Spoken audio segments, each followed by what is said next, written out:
오늘 말씀은 에베소서 1장 15절부터 이제 원래는 그런데 오늘 에베소서 우리가 처음 들어가고 그 깊은 묵상으로 나아가기 위해서 어제 본문 에베소서 1장 1절로 14절까지 그 본문을 보도록 하겠습니다.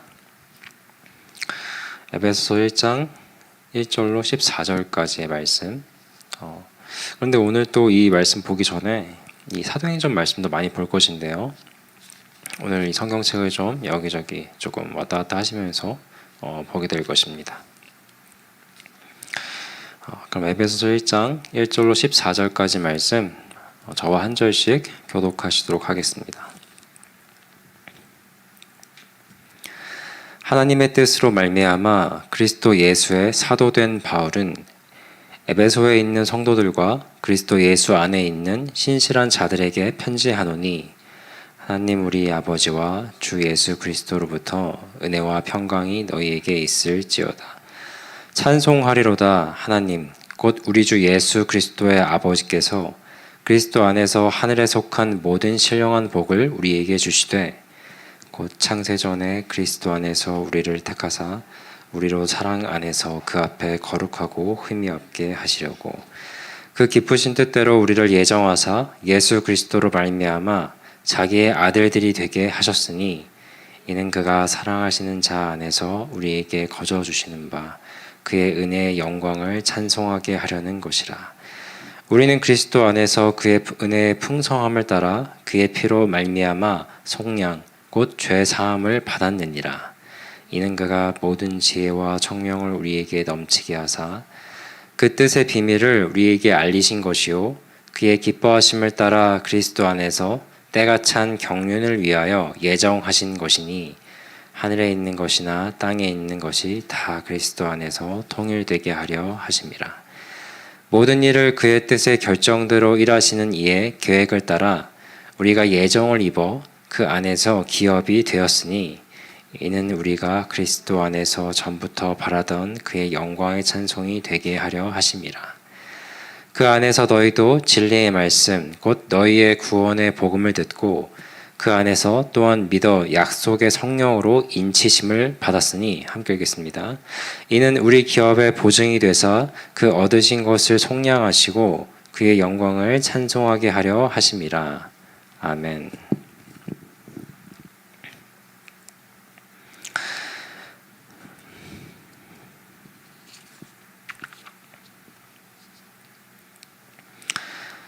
네, 오늘 이 에베소서 우리가 첫 시간을 갖게 되었습니다. 한 2주간 에베소서 말씀을 본 뒤에는 그 다음에 또 이제 11월부터는 또 이어서 잠언 말씀이 이어지는데요. 네, 오늘 에베소서 말씀 우리 함께 묵상하는 시간 갖도록 하겠습니다. 이 에베소서죠. 이 에베소에 보낸 바울 사도의 편지입니다. 그죠? 그럼 바울 사도가 에베소에 이러한 편지를 어떻게 왜 보내게 되었을까? 이 바울과 에베소는 어떠한 관계 가운데 있을까? 이 바울 사도에게 있어서 에베소는 어떠한 곳이고 어떠한 공동체였을까? 우리가 궁금하지 않을 수가 없습니다. 이를 위해서 우리가 이 사도행전 말씀을 좀 살펴볼 것입니다. 오늘 사도행전 말씀 18장, 19장 그리고 또 20장 걸쳐서 조금 우리가 좀 계속 왔다 갔다 하면서 좀 볼 것인데요. 먼저 이 사도행전 18장 19절 말씀을 보겠습니다. 사도행전 18장 19절 말씀부터의 말씀을 보게 되면 바울이 처음으로 이제 에베소에 방문하는 그 일을 이제 사도행전이 기록하고 있습니다. 사도행전 18장 19절부터 제가 말씀을 잠깐 읽어드리겠습니다. 에베소에 와서 그들을 거기 머물게 하고 자기는 회당에 들어가서 유대인들과 변론하니 여러 사람이 더 오래 있기를 청하되 허락하지 아니하고 작별하여 이르되 만일 하나님의 뜻이면 너희에게 돌아오리라 하고 배를 타고 에베소를 떠나. 네, 이렇게 말씀이 나오고 있습니다.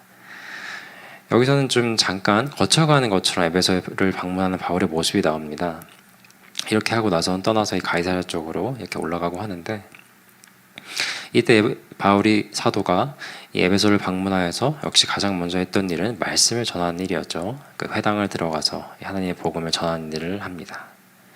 그리고 나서 더 오래 있으면 좋았을 텐데 떠나야 했고, 그리고 이렇게 말씀을 하죠. 하나님의 뜻이, 만일 하나님의 뜻이라면 내가 다시 돌아올 것이 될 것이다. 이렇게 하게 말씀을 하죠. 네, 그리고 나서 사도행전 19장 1절을 보면 바울이 다시 돌아온 두 번째 방문했던 때를 말씀하고 있습니다. 사도행전 19장 1절을 보면 아볼로가 고린도에 있을 때, 아볼로라는 사람도 나중에 등장하죠. 아무튼 아볼로가 고린도에 있을 때 바울이 윗지방으로 다녀 에베소에 와서 어떤 제자들을 만나, 이렇게 말씀을 하고 있어요. 바울 사도가 다시 에베소에 오게 되고 두 번째로 다시 왔을 때를 이렇게 말씀하고 있습니다. 이렇게 다시 에베소에 왔을 때 바울 사도는 이전처럼 이렇게 빨리 떠나야 하는 그런 상황은 아니었고 여기에 머물게 됩니다. 꽤 오래 머물게 되는데, 이렇게 와서도 역시나 바울 사도는 19장 사도행전 19장 8절을 보면 바울이 회당에 들어가 석 달 동안 담대히 하나님 나라에 관하여 강론하며 권면하되, 이렇게 말씀을 하고 있습니다. 역시나 바울 사도는 회당에 들어갔고, 역시나 바울 사도는 이 말씀을, 하나님의 그 복음을 전하는 일에 쉼 없이 꾸준하게 항상 그렇게 하는 모습을 보여주고 있습니다.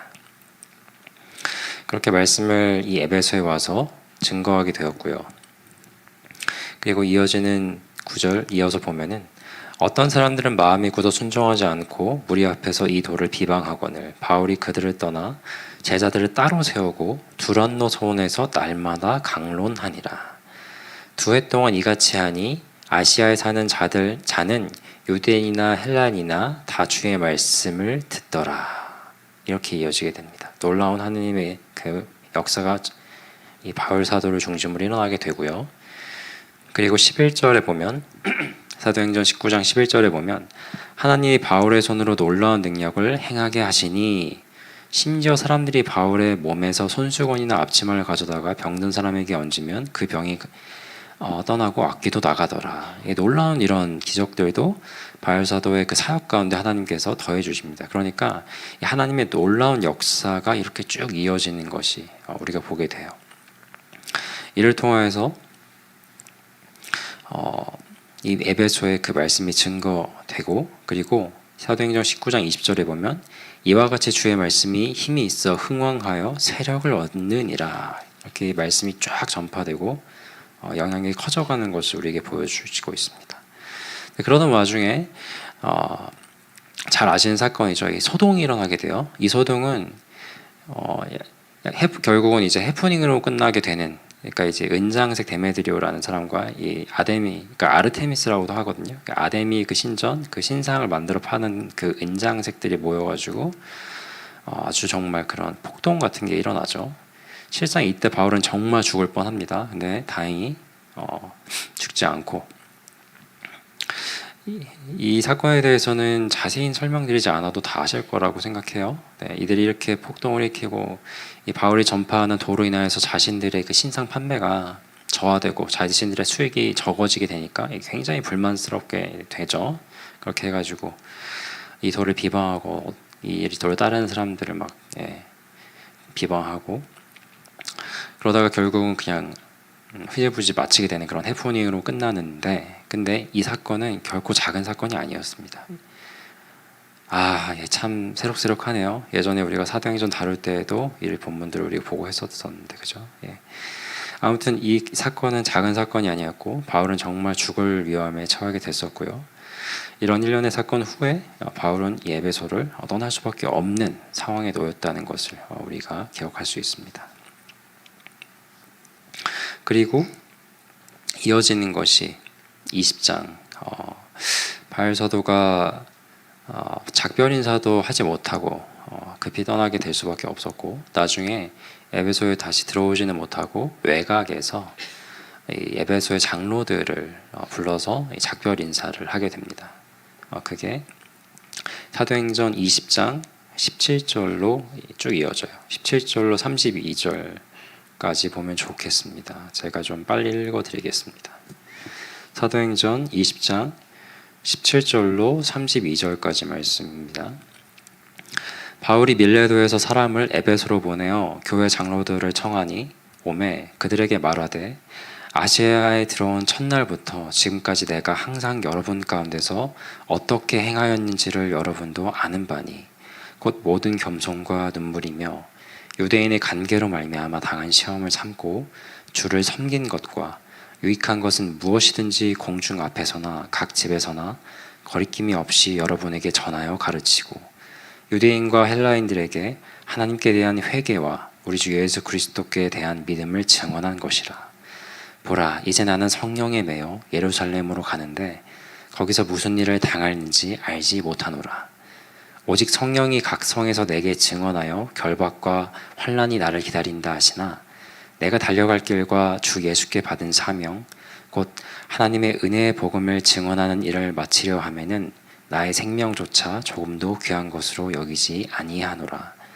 보라, 내가 여러분 중에 왕래하며 하나님의 나라를 전파하였으나 이제는 여러분이 다 내 얼굴을 다시 보지 못할 줄 아노라. 그러므로 오늘 여러분에게 증언하거니와 모든 사람의 피에 대하여 내가 깨끗하니 이는 내가 꺼리지 않고 하나님의 뜻을 다 여러분에게 전하였습니다. 여러분은 자기를 위하여 또는 온 양떼를 위하여 삼가라.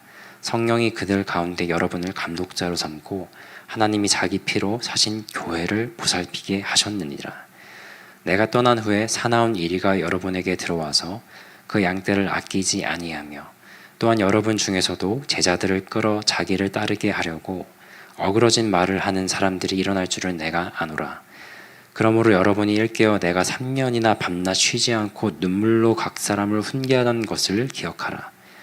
지금 내가 여러분을 주와 및 그 은혜의 말씀에 부탁하노니 그 말씀이 여러분을 능히 든든히 세우사 거룩하게 하심을 입은 모든 자 가운데 기업이 있게 하시리라. 아멘. 바울사도가 이렇게 작별 인사를 하게 됩니다.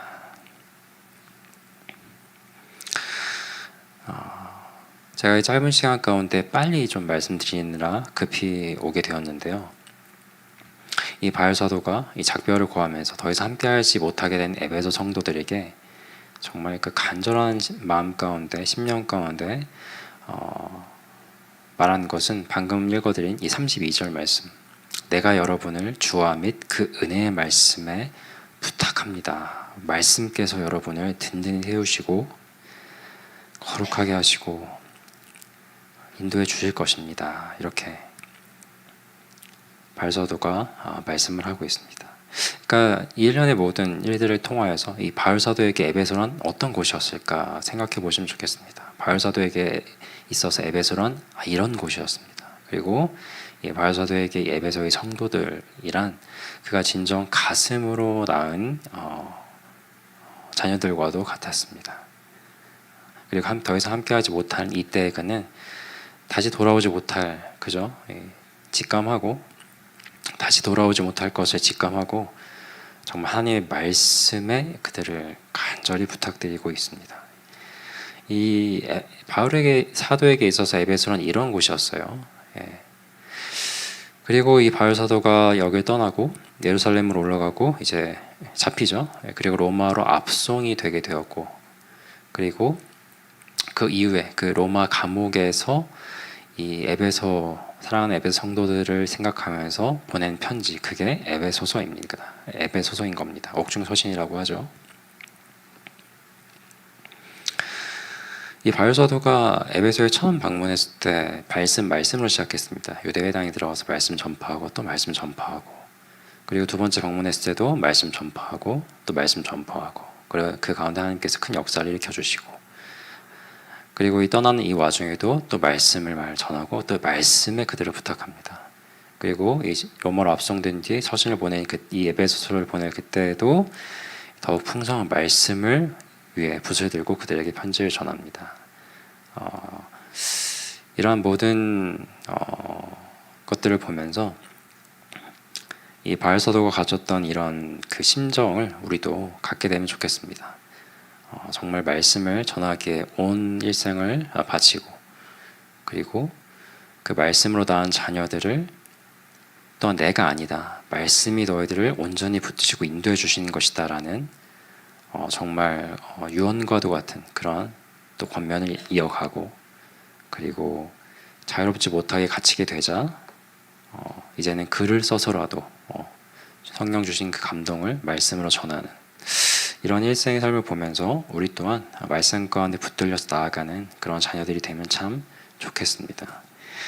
이렇게 기록된 것이 에베소서이고요. 그리고 오늘 함께 읽은 말씀이 그래서 에베소서 1절로 14절까지의 말씀이었습니다. 에베소서 1장 1절로 14절까지의 말씀. 근데 1장 1절의 시작을 보시면 이렇게 시작하죠. 하나님의 뜻으로 말미암아, 이렇게 시작을 하고 있습니다. 그런데 우리가 기억하실 거예요. 바울 사도가 에베소에 처음 방문하고 말씀 전하고 했을 때 뭐라고 말씀하셨었죠? 만일 하나님의 뜻이거든, 이렇게 말을 했었습니다. 내가 돌아오게 될 것이고, 만일 하나님의 뜻이거든. 그런데 이 에베소서 첫 그 붓을 드는 그때에도 하나님의 뜻으로 말미암아 세우심을 얻고 그들에게 이 편지를 쓰고 있습니다. 바울 사도에게 있어서의 참 이 하나님의 뜻이 얼마나 중요하고, 그리고 또 이 첫 붓을 들 때 과거의 그 모든 기억들이 떠오르면서 얼마나 또 감회가 새로웠을지 생각을 해보게 됩니다. 이렇게 해서 이 에베소서 1장 1절을 시작을 하고요. 그리고 오늘의 1절로 14절까지 말씀을 짧은 시간 조금 빨리 간단히 살펴보게 되면 3절로 14절까지의 말씀이 찬송이란 한 주제로 엮여져 있습니다. 3절에 보시면 찬송하리로다, 이렇게 시작을 하고 있고, 그리고 14절 마지막을 보면 찬송하게 하려 하심이라, 이렇게 되어 있는데, 이게 우리가 우리말로 옮겨오고 또 이제 우리가 이해하기에 읽기에 어렵지 않도록 이렇게 하기 위해서 3절로 14절까지가 여러 구절로 12구절로 이렇게 엮어져 있는데, 사실 이것을 원어로 보면 한 문장으로 되어 있습니다. 3절부터 14절까지는 쉼 없이 이어지는 한 문장으로 되어 있어요. 끊이지 않습니다. 이렇게. 그리고 그 주제는 정말 찬송, 하나님을 찬송해야 된다. 찬송하지 않을 수가 없다. 참 이 모든 것은 우리로 찬송하게 하려 하신 것이다 라는 딱 그 하나의 포커스로 되어 있어요. 그래서 우리가 그럼 대체 어떤 말씀과 그 의미가 녹아져 있길래 찬송하게 하려 하신다라는 그 큰 주제로 한 문장으로 쉼없이 이어지고 있는지 우리가 궁금하지 않을 수가 없지요. 자, 3절을 보시면 찬송하리로다, 하나님 곧 우리 주 예수 그리스도의 아버지께서 그리스도 안에서 하늘에 속한 모든 신령한 복을 우리에게 주시되, 이렇게 이어지고 있습니다. 하나님 곧 우리 주 예수 그리스도의 아버지께서, 이렇게 말씀을 해요. 하나님. 근데 하나님이 어떤 분이냐? 곧 우리 주 예수 그리스도의 아버지시다. 그럼 예수님은 어떤 분이시죠? 우리의 주이시다. 그죠? 근데 그런 분의 아버지세요. 그럼 어떻게 됩니까? 하나님은 곧 우리의 아버지시다라는 것을 또한 강조해서 말씀해 주시는 것이죠. 그리고 이런 아버지께서 이 우리 주 예수 그리스도 안에서 하늘에 속한 모든 신령한 복을 우리에게 주셨다고 하세요. 참 놀라운 말씀입니다. 그리고 이어진 5절을 보면 그 기쁘신 뜻대로 우리를 예정하사 예수 그리스도로 말미암아 자기의 아들들이 되게 하셨다라고 말씀을 합니다. 그리스도로 말미암아서 우리를 자녀 삼아 주셨다는 뜻이에요, 그죠? 자녀를 삼아 주셨다. 우리 보통 우리를 양자 삼으셨다. 우리가 이렇게 많이 신학적으로 이해를 합니다. 우리는 애초에 아담의 타락 이후에 죄로 인하여 하나님과 분리된 죄인입니다, 그죠? 죽음으로 갈 수밖에 없고, 그리하여서 하나님과의 관계가 깨어진 외인이에요, 그죠? 근데 그런 우리를 그리스도 안에서 자녀로 삼아 주셨다라고 하기 때문에 우리가 양자 되었다라고 하는 것이죠. 그리고 양자가 되었다고 하는 것은 진정 그 아들과 같은 그런 지위와 모든 것을 상속해 주신다라는 것을 법적으로 확증하는 것입니다. 그것이 이 양자됨의 그 의미가 있는데, 그 신령한 모든 복을 그리스도 안에서 우리에게 주실 수 있게 된 것 자체는 우리를 그의 아들로 양자 삼아 주셨기 때문이라는 것이죠. 그리고 우리가 이제 6절 보겠습니다. 6절을 보면 이는 그가 사랑하신 자 안에서 우리에게 거저 주시는 바 그의 은혜의 영광을 찬송하게 하려는 것이라. 다시금 이 찬송하게 한다는 것이다 라고 부연을 해주고 있죠. 우리에게 우리를 이해를 돕기 위해서. 근데 여기서 이 은혜가 이 거저 주시는 바라고 되어 있습니다. 그럼 제가 한 가지 질문을 드리면 우리를 구원해 주신 그 은혜가 공짜입니까, 여러분? 우리가 받은 구원은 절대 공짜가 아니에요. 그 구원을 위해서 하나님께서는 자신의 독생자를 지불하셨습니다.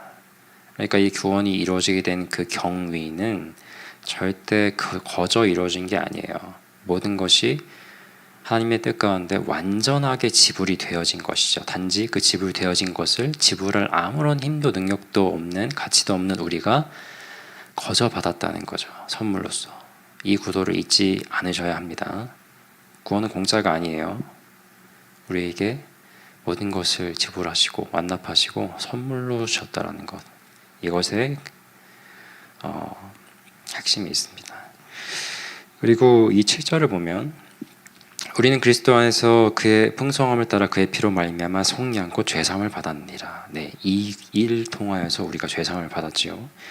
그리고 우리 11절 보겠습니다. 11절에 보면 모든 일을 그의 뜻에 결정되어 일하시는 이의 계획을 따라 우리가 예정을 입어 그 안에서 기업이 되었으니. 아들과 동등됨 상속자로 여기시기 때문에 그 기업을, 그 넘치는 복을 우리가 받게 된 것이고요. 13절에 보겠습니다. 그 안에서 너희도 진리의 말씀 곧 너희의 구원의 복음을 듣고 그 안에서 또한 믿어 약속의 성령으로 인치심을 받았으니. 성령으로 이 모든 일을 인쳐 주셨다고 합니다. 그죠? 인치심을 받았다. 다시 말하면 보증, 곧 성령께서 보증하시기까지 한다는 겁니다. 확정해 주셨다는 거예요. 아버지와 이 아들과 이 성령께서 이 모든 것을 주관하셨고 성령께서 이 마지막으로 23절에서 이것을 보증하시기까지 하셨습니다.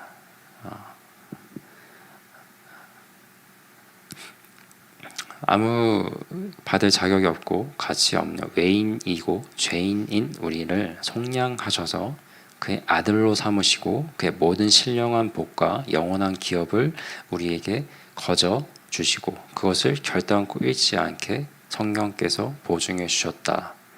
그리할진대 우리가 어찌 감사하지 않을 수가 있겠느냐. 이는 우리의 기업이 보증이 되사 14절에 그 얻으신 것을 속량하시고 그의 영광을 찬송하게 하려 하심이라. 이 모든 것을 진정 믿음으로 받고 따르고 계신다면 우리의 삶은 찬송하지 않을 수가 없고 그냥 기꺼이 마땅히 찬송하게 되는 것입니다. 이것이 오늘 우리에게 주시는 이 찬송에 대한 3절 14절까지의 말씀, 깊이 가슴에 품고 나아가시는 저와 여러분 되시기를 간절히 축원드립니다. 제 시간이 많이 되었네요. 이제 우리 함께 합심하여서 기도로 나아가는 시간 갖기를 원합니다. 오늘 우리가 이 새벽에 이 말씀이 우리가 듣게 된 말씀이 참 많았습니다. 이 바울 사도의 그 어떤 심정 가운데 이 에베소 교회에 편지를 보내게 되었는지 그것을 기억하실 것입니다. 그의 그 일생의 그 삶 가운데 이 에베소와의 그 참 인연, 그 마음들, 심정들을 기억하실 때 이 바울 사도가 얼만큼 하나님의 말씀에 붙들렸고 그 말씀을 전하기에 힘썼으며 그 말씀에 모든 그 주님의 자녀들을 맡기고 있는지에 대한 그가 얼마만큼 말씀을 의지하였는지에 대해서 좀 깊이 다시금 생각하시기를 원합니다. 그리고 오늘 이 에베소서 1장 본문 가운데 이 찬송케 하려 하신 것, 정말 그 하나님의 그 크신 사랑과 은혜를 그 영광을 찬송하지 않을 수 없는 우리가 배운 바를 기억하시고 되새기시면서 참으로 하나님께 찬송하며 나아가길 원합니다라고 그런 자녀 되게 하여 주시기를 간절히 원합니다라고 이 시간 함께 통성으로 합심하여서 기도하시겠습니다.